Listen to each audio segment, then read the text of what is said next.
Hi, my name is Pam Garofolo, and I am the Corporate Director of Tapestries for United Methodist Communities with another Tapestries tip.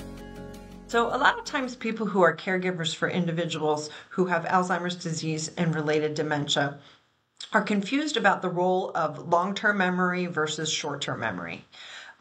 There's a good rule of thumb that's called last in is first out, which means the most recent information that I've taken in is the first thing that's going to disappear.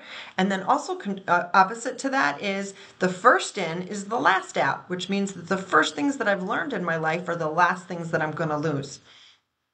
So the reason this is because there's a part of the brain called the hippocampus, and that's one of the first areas of brain that is impacted by age-related Alzheimer's.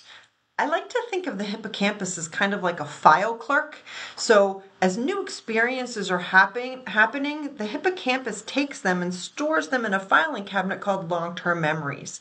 Well, when I'm impacted by the disease, I can't take these new memories and store them into this file cabinet. So they kind of like fade and disappear.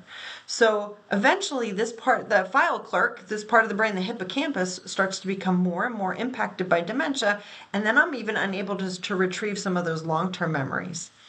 So it's kind of like a fade in that way.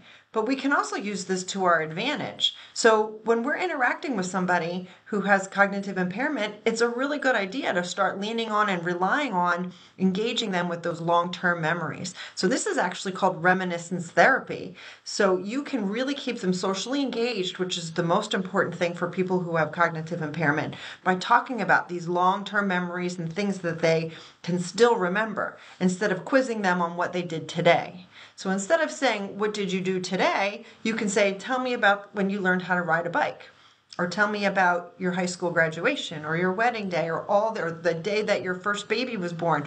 All these long-term memories that person still has and can recall with great detail. So hopefully that was helpful, and please stay tuned for some more Tapestries tips.